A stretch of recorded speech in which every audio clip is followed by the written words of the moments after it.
नमस्कार, मैं हूं अनिल के अंकुर और आप देख रहे हैं जनता टीवी। जनता टीवी के इस खास कार्यक्रम यानी कि सीधा सवाल में आज हमारे वो मेहमान हैं जो कि पश्चिम उत्तर प्रदेश की प्रमुख पार्टी में प्रदेश अध्यक्ष हैं, यानी कि रामाशीष राय जी का आपका स्वागत है इस कार्यक्रम में।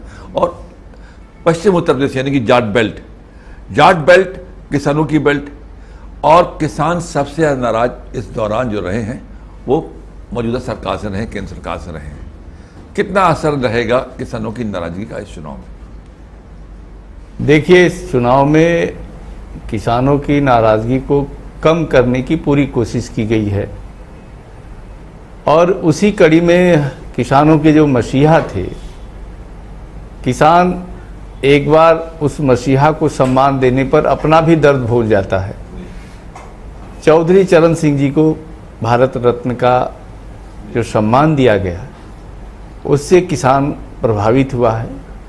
उसकी जो समस्याएं थी या जो वो सरकार से दुखित महसूस कर रहा था, उसने ये एहसास किया कि सरकार देर से ही सही लेकिन हमारे मसीहा को जो सम्मान दिया है तो मेरा फर्ज बनता है कि उस सम्मान को आदरपूर्वक उस सरकार का समर्थन करके वापस कर दें। इसलिए परिस्थितियां बदल गई। तो किसान क्या दर्द था, मसीहा को सम्मान मिलने के बाद, भारत रत्न मिलने के बाद किसानों का दर्द दूर हो गया, ऐसा क्या मानना है? मतलब दूर का वो थोड़ा देर के लिए उस दर्द को किनारे रख दिया है। एक दूसरी बात ये, जो किसानों की एक दूसरी जो समस्या थी सबसे बड़ी, कि जो उनको मतलब जो न्यूनतम मूल्य है उसमें वृद्धि की जाए, वो नहीं हुआ, ऐसा किसानों का दावा है। ठीक बात है। किसान बहुत दिनों से इस बात को लेकर के आंदोलित था कि उसके उत्पादन का लाभकारी मूल्य नहीं मिल रहा है, मिलना चाहिए। इसीलिए एमएसपी पर बार बार कानून बनाने की मांग उठती रही है। हमारी भी पार्टी चाहती है कि भाई किसान के उत्पादन का लाभकारी मूल्य मिले, ताकि देश में जिस तरह से छोटा भी कारोबार करता है वो दूनी रात चौगुनी उसका विकास होता है, डेवलपमेंट होता है, वो जीरो से हीरो बन जाता है। लेकिन किसान अगर 5 एकड़ 10 एकड़ भी ज़मीन है तो वो कर्ज में डूबा हुआ है, उसके उत्पादन का लाभकारी मूल्य नहीं मिल पा रहा है। इसलिए कहीं न कहीं किसानों के साथ न्याय किया जाए, उनके उत्पादन का लाभकारी मूल्य मिले। इसके लिए हमारी पार्टी भी प्रयत्नशील रही है, आगे भी हम प्रयत्नशील रहेंगे। सरकार के साथ सामंजस्य बैठाते हुए सरकार में साझीदार बनकर के बहुत सी समस्याओं का हम समाधान कर सकते हैं किसानों की, ये बात हमने समझाने की कोशिश किया है। लेकिन जब आपको मालूम है कि सरकार किसानों की मांग पूरी नहीं कर रही है, तो ऐसी स्थिति में सरकार से आपने राजनीतिक समझौता कर लिया, उसके साथ मिलकर चुनाव लड़ रहे हैं? देखिए, बहुत सी चीज़ें हैं जो सरकार के साथ सहभागी बनकर के ही उसका समाधान कर सकते हैं। इस देश में ऐसे भी उदाहरण हैं कि किसानों मजदूरों के लिए लड़ाई लड़ने वाले, निरंतर संघर्ष करने वाले भारतीय कम्युनिस्ट पार्टी और मार्क्सवादी कम्युनिस्ट पार्टी जो सदैव लड़ते रहते हैं, लेकिन आज कहाँ है? आज हाशिए पर खड़े हैं। आज जहाँ कभी उनकी 3-3 सरकारें थीं, पार्लियामेंट में 40-40 उनके एमपी होते थे, आज नामात्र के रह गए। तो इसका कारण यह है कि जब तक हम जनता की सुख दुख में सहभागी बनते हुए उनके लिए उपयोगी नहीं साबित होंगे, उनकी समस्याओं के समाधान में रचनात्मक भूमिका नहीं अदा करेंगे और सरकार के साथ सहयोगी बनकर के ही हम इस काम को कर सकते हैं। और इसलिए अपने दल को भी हम मजबूत कर सकते हैं, अपने समर्थकों को भी संतुष्ट कर सकते हैं और किसानों के लिए हम दो कदम आगे चल सकते हैं। किसानों के साथ बड़ा मुद्दा है बेरोजगारी का, और बेरोजगारी के मुद्दे के साथ साथ जो पश्चिम उत्तर प्रदेश का जो युवा है उसका एक सपना होता है कि वो पुलिस में यानी कि सेना में या किसी फोर्स में भर्ती हो जाए। लगातार पुलिस की जितनी भर्तियां होती हैं पेंडिंग पड़ी हुई हैं, तो उससे वहाँ के युवाओं में रोष नहीं होगा क्या?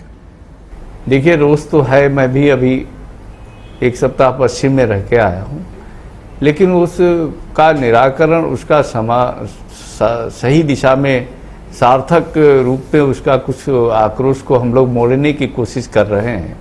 सरकार ने भी कहा है कि हम समीक्षा करेंगे कि जो अग्निवीर योजना उन्होंने लाया है, राजनाथ सिंह जी का बयान आया कि हमारी सरकार के कई कार्यक्रम तय होते हैं, फिर बाद में उसकी समीक्षा होती है, उसमें संशोधन भी होता है। तो सरकार ने इस पर संशोधन और विचार करने का एक भरोसा दिया है। हमारी पार्टी कोशिश करती है, हम लोग पहले भी अग्निवीर योजना का विरोध कर चुके हैं कि इस देश में एक परमानेंट फौज होनी चाहिए। हम अमेरिका, चाइना, अन्य देशों की नकल नहीं कर सकते हैं।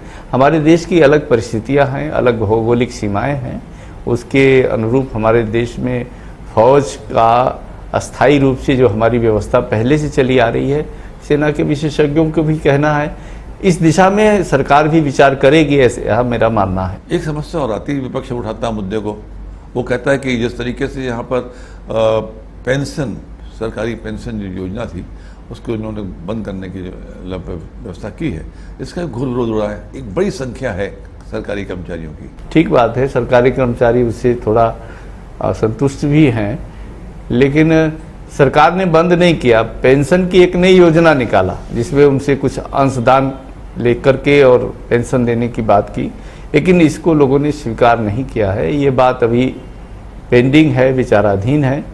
पेंशन मिलनी चाहिए, बहुत सारे लोगों की ये राय है कि पेंशन को बंद नहीं करना चाहिए। सरकारी कर्मचारी जब रिटायर हो जाता है तो परिवार पर बोझ न बना रहे, और जब वे सेवानिवृत्त होता है तो परिवार में भी उपेक्षित हो जाता है। इसलिए पेंशन चाहे जिस रूप में भी दिया जाए, उसे पेंशन देने का सरकार की दायित्व बनता है, उसकी सेवा जितने दिन उसने किया है, ताकि उसकी ज़िंदगी का निर्वाह हो सके। हमारी पार्टी भी इसका समर्थन करती है, करती रही है। हम आगे विचार करेंगे, कोशिश करेंगे, सरकार को परामर्श सुझाव देने का काम करेंगे कि कहीं न कहीं इस पर पुनर्विचार करना चाहिए। बहुत से राज्यों में पुनर्विचार करने की बात उठी भी है, तो आगे का रास्ता खुला हुआ है। एक और दूसरी समस्या है महिलाओं की। महिलाओं के बारे में कहा जाता है कि महिलाओं की सबसे बड़ी समस्या होती है किचन में जब उनको गैस का सिलेंडर देखती हैं और उसके रेट देखती हैं तो उन्हें 2014 के पहले के रेट याद आते हैं। तो आपकी पार्टी के नेतृत्व ने ये रेट अपने महिलाओं से पूछे नहीं थे क्या कि? देखिए, महंगाई तो है, उसको कोई इनकार नहीं कर सकता है, लेकिन महंगाई को कम करने के लिए सरकार ने अभी पिछले महीने कुछ घटाया है। आगे हम लोग उम्मीद करते हैं कि इसको पुनः पुराने स्तर पर लाया जाए, कुछ कम किया जाए, ताकि महिलाओं का बोझ कुछ कम हो सके। और ठीक है, उसके अनुपात में कुछ महिलाओं को अलग से भी अंशदान या उनको प्राथमिक या उनको देने के लिए सरकार ने एक योजना निकाली है।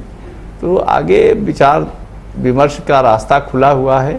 सरकार के साथ रहते हुए हम सरकार को बहुत सी चीज़ों पर एग्री कर सकते हैं, उसको बना सकते हैं कि भाई गरीबों पर, किसानों पर बोझ को कैसे कम किया जाए, महंगाई का दबाव कैसे कम किया जाए, इसके लिए सरकार को पहल करना चाहिए। ये सरकार के साथ रहते हुए ही हम कह सकते हैं, कर सकते हैं। एक सवाल होता है, अब शुरू होते हैं हम अपने घनघोर राजनीति पे।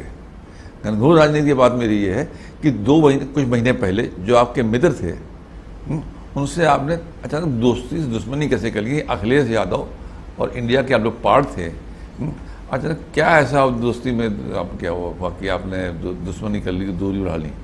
दोस्तों में कोई बात चल जाती है, दोस्ती दुश्मनी में बदल जाती है। कुछ न कुछ सीटों को लेकर के ऐसा हुआ जिसमें दोनों के रास्ते दो अलग अलग हो गए। अब ये सारी बातें तो हमारे राष्ट्रीय अध्यक्ष जयंत चौधरी जी को ही मालूम है कि विधानसभा में हम लोग मिल के लड़े थे, लेकिन विधानसभा में भी कुछ आखिरी दौर में कुछ खटास पैदा हो गया था। स्थानीय निकाय चुनाव में भी हम लोग चाहते थे मिल के लड़ना, लेकिन लास्ट में समझौते टूट गए।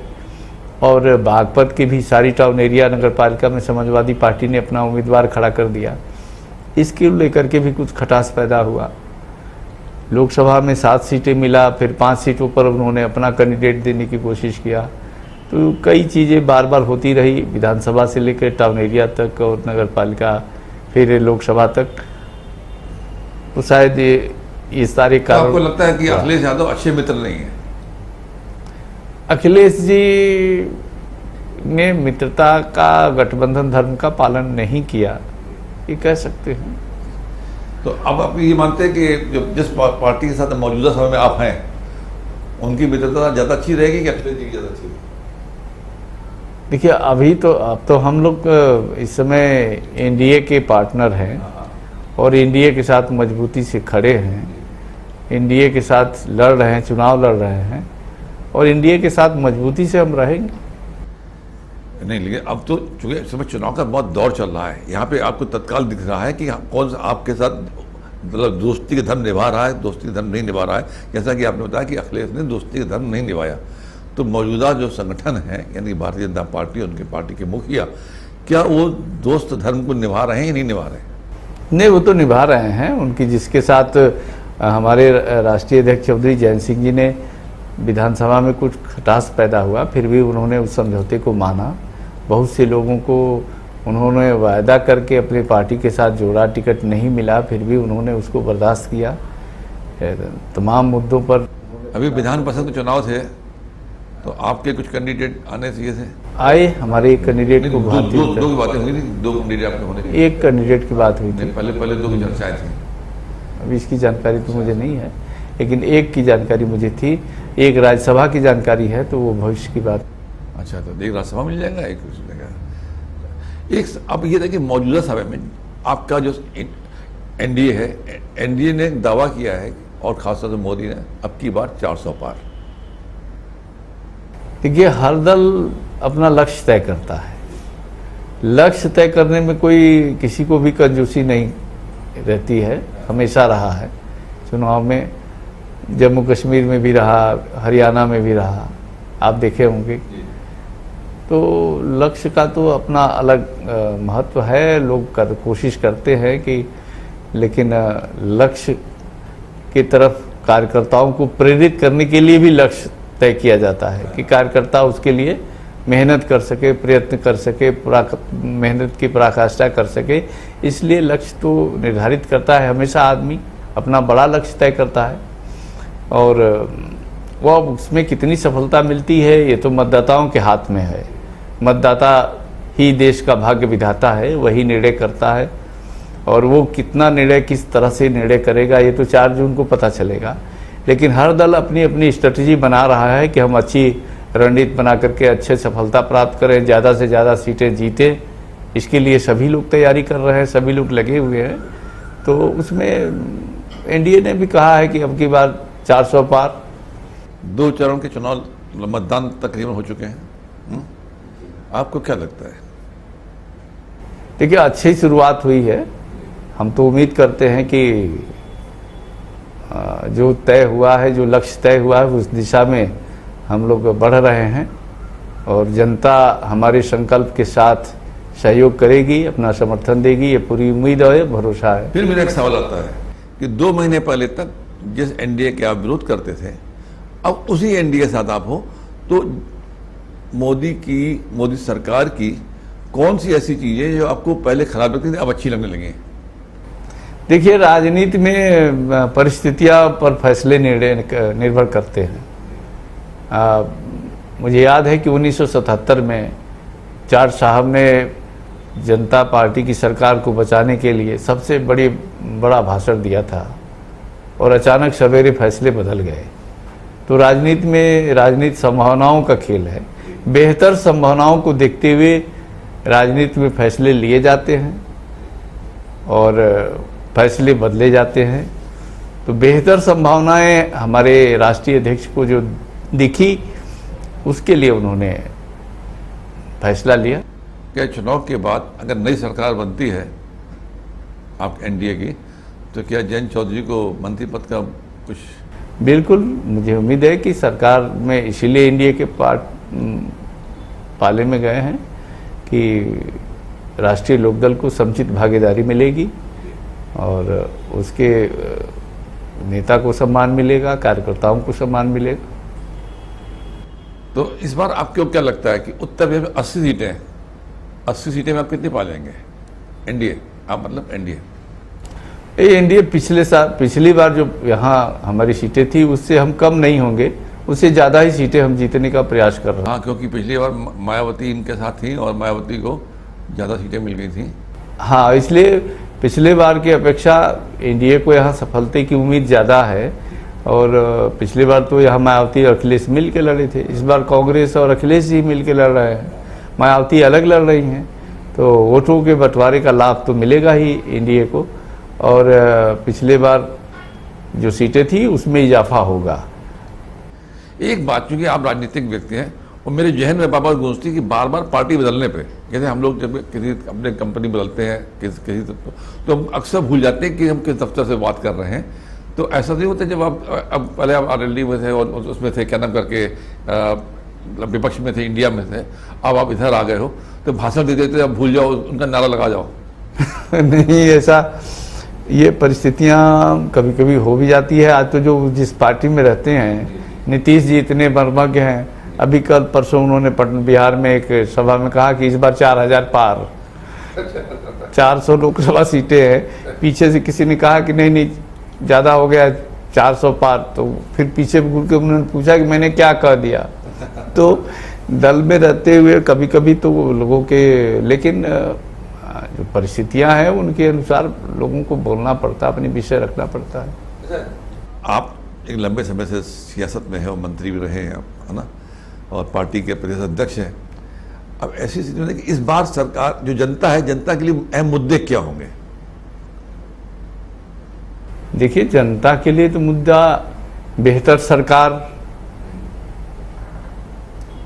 पारदर्शी काम करने वाली सरकार, महंगाई को कैसे नियंत्रित किया जाए, जनता की उम्मीद है। जनता चाहती है कि एक मजबूत सरकार देश में बने। और जो ये विपक्ष कह रहा है कि मजबूत सरकार सबसे कमजोर सरकार है, जो CBI और ED के बल पे नेताओं को जो बोलने की कोशिश करता है, दबाने की कोशिश करती है, ये मजबूत सरकार है, पारदर्शी सरकार है? नहीं, देखिए, मजबूत सरकार का मतलब है कि जो निर्णय को देश के हित में जो निर्णय कर सके, फैसले ले सके। तो फैसले लेने वाली सरकार, देश के हित में निर्णय करने वाली सरकार। अभी जैसे आपने देखा, अमेरिका ने धमकी दिया कि आप रशिया से तेल मत लीजिए या उससे हथियारों का खरीद फरोख्त में जो है रोक लगाने की कोशिश किया, लेकिन हमारी इंडिया की सरकार ने नहीं मानी। वो चूंकि एक मजबूत सरकार थी, इसलिए वो दृढ़ता से अमेरिकी दबाव का मुकाबला किया। तो इसलिए इस संदर्भ में मजबूत सरकार की हमेशा देश को ज़रूरत होती है। तो उस तरह की सरकार है, उस तरह की एक मजबूत सरकार लोग चाहते हैं कि हमेशा देश में एक मजबूत सरकार रहनी चाहिए, बननी चाहिए। तो आपको क्या लगता है, मजबूत उतनी ही मजबूत बनने की जिसे सोच रहे हैं? मुझे तो लगता है कि देश की जनता मजबूत सरकार के पक्ष में अपनी राय देगी। ये राय पूरी हो जाएगी जनता की? बिल्कुल पूरी होगी। चलिए, आप साहब, आपकी इच्छाएं पूरी हो। धन्यवाद, नमस्कार।